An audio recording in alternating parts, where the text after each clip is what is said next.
You're listening to the Ask Drone U podcast. You ask, we answer your drone questions. Whether you're here to turn your passion into profit or you simply fly for fun, we're a community of learners and teachers who aspire to achieve greatness. We are Drone U.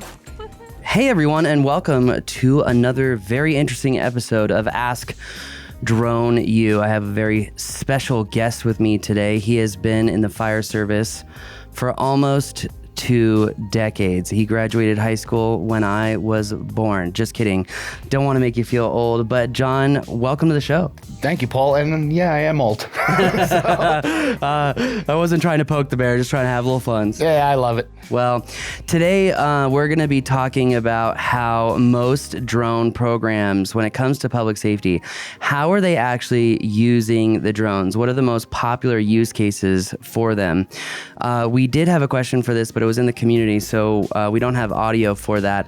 But before we get into today's question, our question is brought to you by our good friends at Colorado Drone Chargers. We actually just got this amazing new Mavic 2 Pro quad charger. Now, Colorado drone chargers are very different from other chargers in that they actually charge all of your batteries at once.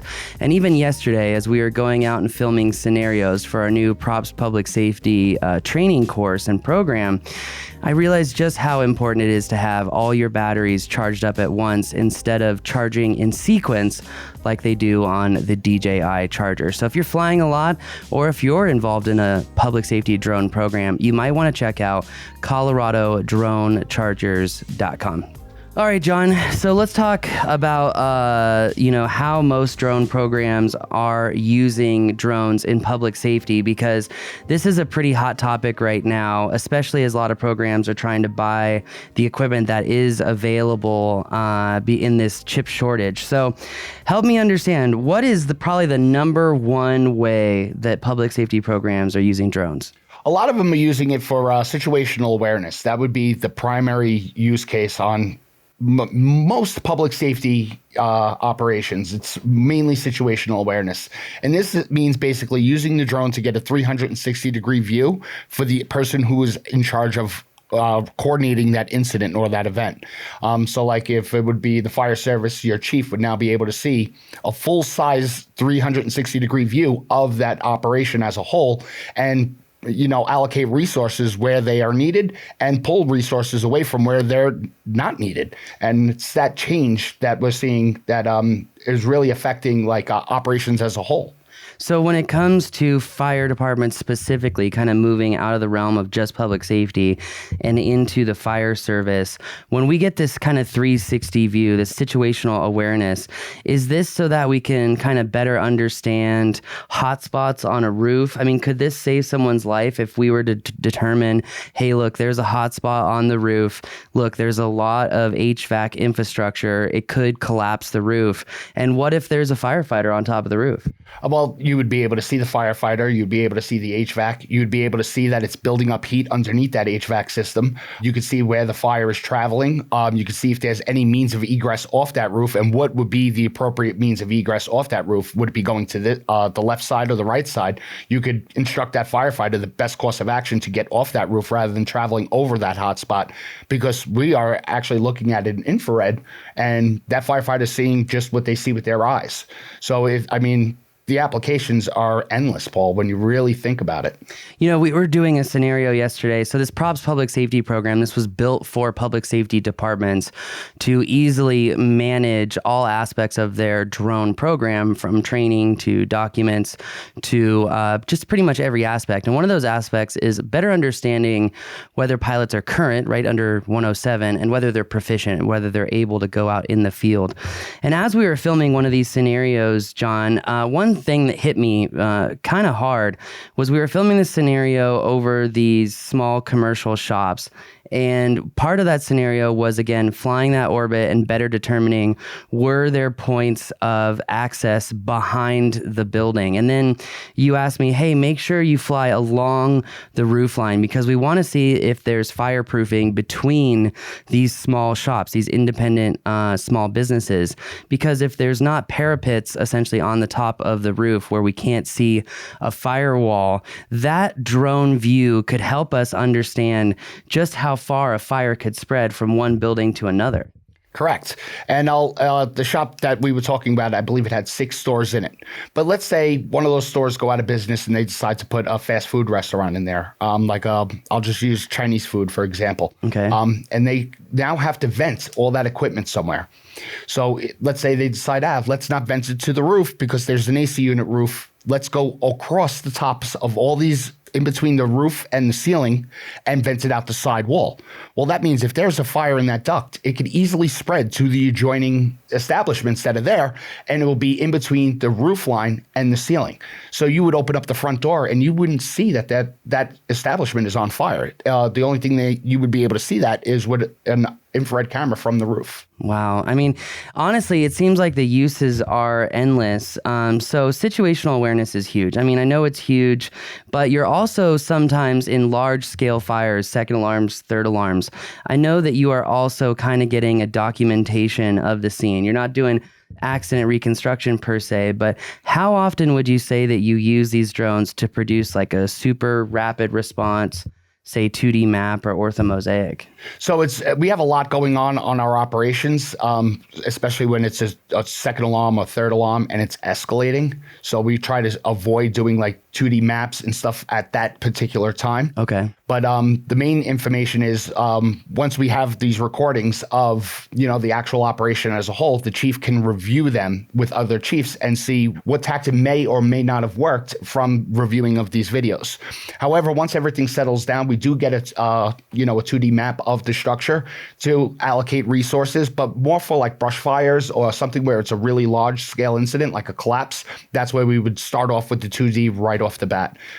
Is this to better understand too, like logistically where to move assets and whatnot? Actually, it's dual purpose or multifaceted, if you will. You wind up creating a deliverable, not only that you could actually tangibly hand off to the incident commander so they could allocate and position resources, but they could also give that to other people that are operating at that scene. Remember, we're not the only ones that go in there. So you'll have fire, you'll have police, you'll have EMS, you might have, an emergency management for, the establishment, the town that we're operating in or whatever. Mm-hmm. And all that information just can't be handed off because our resources go to us. But when you're handing them an actual physical 2D map, they can share that with these other entities and kind of get everybody on the same page. More important, it's impossible to show the scene as a whole, especially on like a brush fire or something where it's large scale. So being able to break it down into a 2D map gives them like a tangible piece that they can now section off and manage it a little bit easier by putting other incident commanders at like multiple locations, say break it down into quads and using 4 incident commanders for that for specific locations that are marked down the map. So, it seems like situational awareness is something that kind of spans all sorts of departments. And I know you have worked in the largest American city's fire department for almost 2 decades now. But it seems like situational awareness, while relevant to urban operations, are also relevant, like you kind of said, to wildland fires, to marine operations. It seems like situational awareness is kind of like this very vague, broad term that essentially states eyes in the sky, help us make better decisions to more quickly deploy assets to potentially save service members' lives and see the unseeable. Yeah, as we all know, we live in an age of technology. We have technology available at our fingertips. There is no reason why our incident commanders should not have that same functionality. The more information we get those incident commanders, the better he or she can make those command decisions and really see the big picture of what's going on, how to allocate resources. Is that member in danger? Are other members in danger? Are these apparatus placed correctly? There's so many variables that are just seen by taking a look from above, or actually I kind of say it more like taking the incident commander out of the scene and letting them see the scene more as a scenario, because now they're able to like turn it around. Oh, I want to see the rear of that building. Oh, there is an entrance over there, or there is no fire escape on that building, which poses a huge problem for people that are operating inside that building and go to that rear window because they're getting pushed out of there. There's no fire escape there. That's important for them to know. And it's just the more information they have, the better they could address situations as they arise. Wow. I mean, it really seems like this is a valuable tool for all of you guys. And when it comes, one of the other most common uses that we hear of drones being used is this wildland fires, right? Getting that map that you talked about. But also, public safety can measure the area of the fire and give that information to the press. I know it's like the number one thing that the press wants to know is how big is the fire, how much is contained, right? Yes. So that's one of the main reasons when you're talking like these wildland fires out west or something, there's no way you would be able to map them out with a drone in a single day. I mean, some of them are miles and square acreage is through the roof. Yeah. But you can say, okay, break it off into little sections. This is the section that we were working on today. This is how far we got. This is how far we had it contained, so on and so forth. And in the fire service, they're actually using them to backlight. In some cases, they're testing that out where they're actually lighting fires with the UAS equipment. Prescribed burns. That's interesting. Yes, they're toying with that idea, and it seems to be very effective in some of the wildland fires out west. Wow. So, there's another kind of vague term that I've heard thrown around a lot when it comes to public safety and them using drones, which is the idea of hazmat-based services. And so my understanding is that drones can be used instead of people to essentially get hazmat meters into a certain area. Why is that valuable to send a drone in instead of a person? Well, yeah, it's actually, they do multiple things. Not only can they bring the meter in and drop the meter there, you could actually fly the UAS in there, try to identify the product, try to see what's going on with it, like how big the spill is, where it's leaking, what it is, how much of it is there. Just by, let's say we have a tanker. Mm-hmm. You can read the side of the tanker, you can read the placard, you can see where it's leaking from, know how to mitigate that risk. Is it going anywhere else?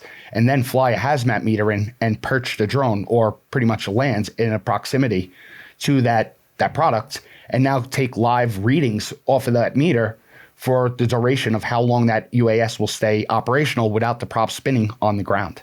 So let me ask you, do these hazmat meters also measure like hazardous gases and whatnot? Correct. There's all different kinds on the market that are available. So, I mean, they can measure anything from, radiation to, different types of gases. So one of my good friends, Mr. Jake Levesque from Las Vegas, had mentioned that firefighters are one of the most prone groups of people to get cancer because of all the things that you breathe in as these materials are burning. Would you say that flying in a hazmat meter to measure these poisonous gases could potentially save firefighters' lives? I'm sure that it would save firefighters' lives, 100%. I don't think we'll ever see that data until years to come. Once these departments start utilizing this technology more frequently, then I think it will be years after that before we'll actually be able to say, oh, wow, look how this reduced the cancer rate. Firefighting is just, all in all, it's just a dangerous job. We do deal with a lot of hazards, and it's our responsibility to mitigate those hazards. And we do take a lot of precautions. But the best precaution is not putting a member in that predicament to begin with. We could eliminate that member going to meter or get eyes on this substance or this product. That's a win in my book. So let me ask you a question, because you've said something to me in production that kind of really stuck with me, in that a lot of people say that drones save lives. And oftentimes the assumption or understanding is that drone saves the lives of the public. But if I remember you and what you said, and correct me if I'm wrong here, but it's not just about saving the lives of the public, but it's about saving the lives of the service members. Well, it all boils down to, we're here for the public. We'll do anything in our power, including putting our lives on the line to protect the public. That is our job. That is the oath that we are sworn by. And we will stand up and we will do that every single time. However, we have to also protect ourselves to that level, to the best extent possible. We have no quarrels about putting ourselves in harm's way. And I'm not going to ever say once that we won't do that, because that would be an outright lie. We will absolutely do that. But if we could do it with a little bit more knowledge and a little bit more information, we could probably put ourselves in harm's way a little bit safer. And make better decisions. Absolutely. It all comes down to making the proper decisions. So let me ask you this. We hear all the time about drones being used in search and rescue, and we even have a search and rescue class here at Drone U where we talk about the automation process of acquiring images, searching through those images. But there's another way that we use drones for search and rescue, which is thermal. Now, as we approach 4 figures of American citizens being saved by drones, is thermal used more often? Is just flying around and looking through the camera used more often? Or are you seeing people actually flying autonomous missions, searching those images and using software to do that? I mean, what are the most prominent ways that drones are actually used in search and rescue? So the majority of them use visual. Okay.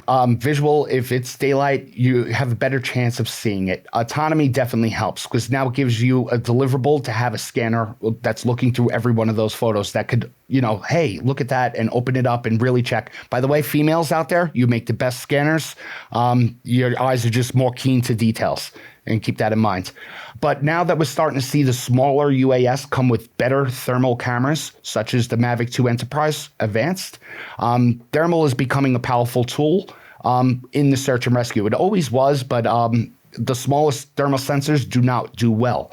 You have to fly really low, and they have problems with the isotherms where you could actually, if they're set incorrectly, have thermal, or what we call thermal blindness, but it's really IR blindness, where the camera is searching for a specific temperature and what you're looking for is outside the temperature range of what you're looking for. So let's say you have a 63-degree day and you set your thermal camera for 30 degrees to, we'll say, 64. Well, that person that you're looking for who's 97 degrees never shows up at 97 degrees. They always show up in the 80s somewhere, in the 70s, high 70s to 80s is normally what we see. Well, you just blinded out your thermal camera. It will never pick up that person, but you would be able to pick up that person on, visual if it was daytime. So it's a combination of using the tools correctly and having the better tools.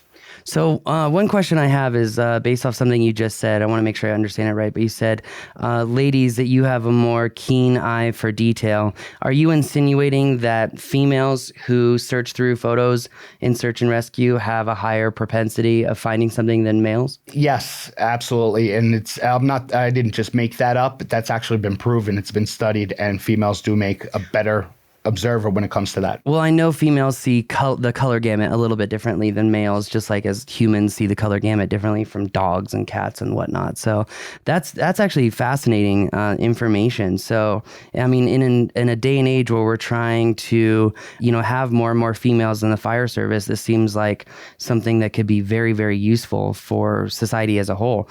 So let me ask you, we've talked about situational awareness. We've talked about wildland fires. We've talked about search and rescue. We've talked about hazmat. What are we missing here? What is another super popular means of using drones in public safety? Well, you could do a lot of demonstrations and show the younger generation, high schoolers or junior high schoolers, the power of technology and the power of STEM education, and really bring the youth into technology and really show them that even firefighters are using technology now, and that's only going to progress. And to be ahead of the curve and really take these classes that they're going with, like their sciences and their math and their engineering, seriously, because that's where the whole world is revolving to eventually. Oh, for sure. I think motivating students is definitely huge, which brings me to another question. I know here in Albuquerque, we are having a very hard time recruiting public safety as a whole when it comes to LEOs, fire, EMS. Do you think that the usage of drones is an exciting kind of means of boosting recruitment? And number one, what's your opinion on that? Number two, do we have any data on that? I don't think we have any data because everything is just so new. Like this technology, I mean, realistically, it's only been around for under a decade. When you really think about, useful and only used UAS. For a couple of years with public safety. Yeah, absolutely. I believe from like 2016 was like right around where you could actually start using them, purposely. Yeah. You could do it for like training videos, but that wasn't like actually being used in the field. So everything is still fairly new, and it would be an excellent way to recruit, a younger generation into the fire service by, having these kids that grew up playing video games that are more adapted to technologies and computers and experience it with different sciences and, erector sets and Legos and stuff like that. Yeah, I mean, it seems like a natural progression. Oh, absolutely. But now you could have a career doing something that is technology based and that also serves the public a benefit. No, I think that's honestly awesome. It would be an easy data model too to figure out. You test prior years recruiting engagement and then put drones in the presentation and a main point and see how engagement rates change based on various demographics. I mean, it seems like a data set that could easily prove whether it was helping recruiting or not. And I think my personal opinion, just because I've taught kids, I've taught firefighters, I've taught everyone up to federal investigators, it seems like a natural motivation and progression into using these to augment what they're already doing. And it kind of like spurs a new excitement. Oh, absolutely. It will spur the excitement. More importantly, it will make the job safer. And I think that's one of the key foundations of why we could see like kind of a disconnect into the public safety sector is because people are worried about themselves in a way. They don't want to put themselves in harm's way. So if you mitigate that risk and you lower that number down, even though it's still going to be there, it still gives that like it's becoming a safer job because of this technology. And that's going to itself is just going to motivate people to, seek these careers. Yeah. Wow. I mean, John, I just have to say I'm grateful just to be sitting next to you because I've always seen firefighters as the ultimate form of selfless bravery and that sacrifice. And it's a level of bravery I hope to have one day. And especially in today's day and age where society is so divided, and it's not like you go up to someone and say, hey, who'd you vote for? I'm going to save you, or maybe not. That doesn't matter. You still have that selfless sacrifice. And, part of that sacrifice is that you want to help other firefighters be able to use this technology adequately, but also purposefully and make a difference, which is pretty much why you decided to work with us to produce this props public safety training platform, right? It doesn't just cover situational awareness. It covers all of these uses that we've been talking about in a sequential training means. So do you feel like you get to essentially pass the torch down by teaching these classes from experience? So yes, absolutely. The main thing is, when you have information, if it goes nowhere, it's useless. It's dead. It's dead information. And we see that even with like the public safety, like if you fly around and that information doesn't go to the incident commander, it's useless. Yeah, what use does it do? So by creating props public safety, we're passing that information on to people who are going to be building the next versions of props public safety and creating programs within their communities and strengthening everything as a whole. It is the greatest benefit of everything. Well, you want to know why I'm proud to work with you? There's a lot of training programs out there right now for public safety. I mean, we just saw the most recent one that you mentioned. I'm not going to mention it on the show. Even touting it was free, wasn't actually free. It was about 4 hours long. But when you are passing the torch and you're giving that information, how important is it that you are giving someone the comprehensive information, like everything they need to know and no BS beyond it? Well, that's important. I mean, we have all learned from experience. And if you could eliminate some of that experience, I mean, pilots, don't get me wrong, as technology changes, they're going to have their own experiences as well. But it's a matter of being able to pass that experience on to the younger generation and let them develop their own experiences and let them take my experiences and their experiences and pass them on and pass them on. It becomes like, it becomes just like the fire service itself, where lessons are taught from experience, and it might have happened 50 years ago, but it's still applicable to this day.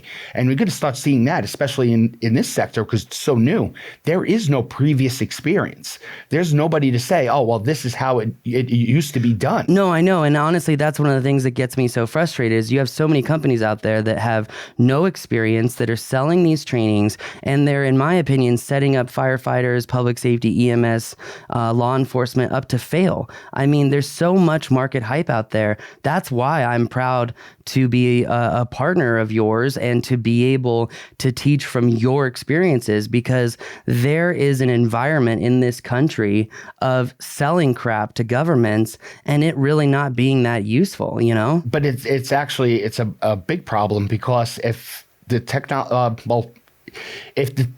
if the training is wrong, Paul, it's wrong. Or inadequate. Well, I'm not even going to go with inadequate, because if it's just wrong, now that experience gets passed down, that wrong experience gets passed down, and that gets passed down. And now they're creating a problem. It's got to be, the best information, but don't get me wrong, by all means. I mean, I don't know everything that there is, but I could say, hey, listen, this works, but it might work only 80% of the time. Or in this environment, not that way. Yeah, exactly. And I'll never be able to walk everybody through every single operation, because our job title just covers way too much.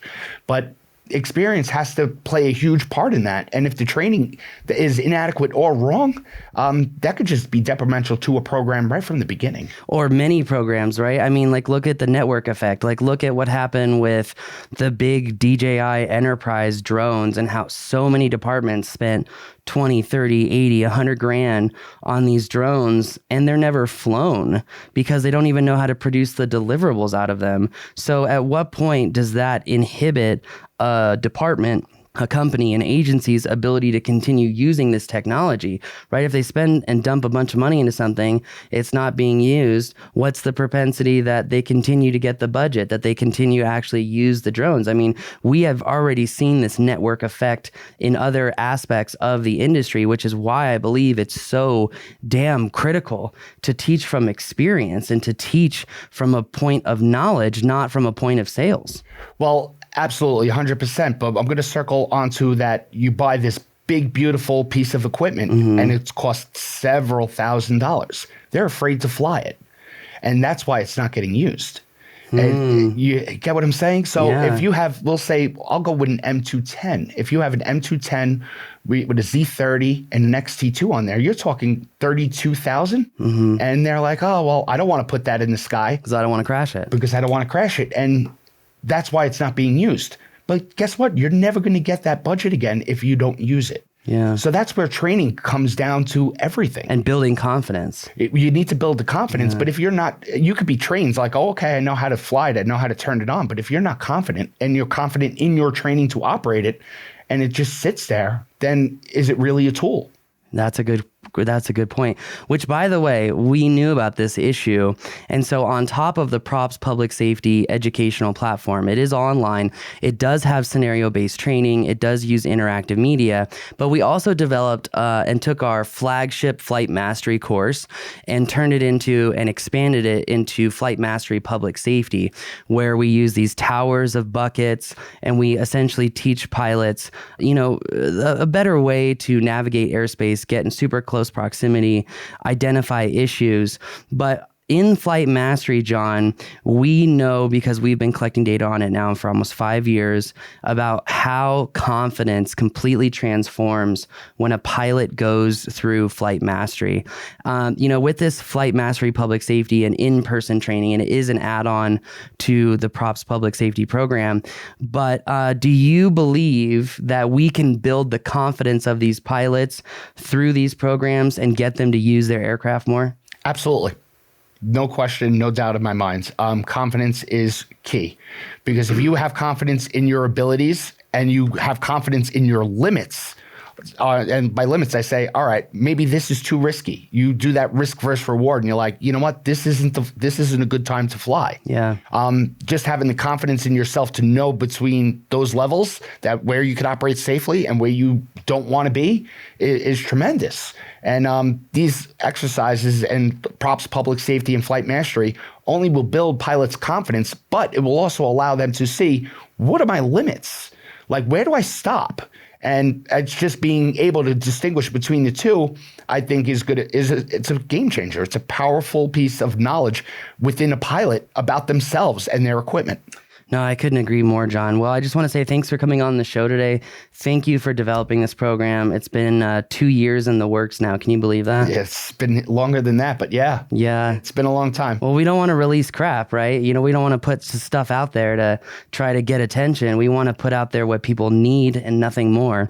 So anyway, I appreciate your patience, man. Your tenacity is amazing, and proud to sit next to you, dude. So absolutely. Thank you for having me, Paul. Yeah, totally.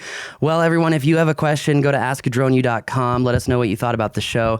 If you're in public safety, you want to take a look at this props public safety program, you can check it out. Just go to props.thedroneyou.com or propsflightschool.com.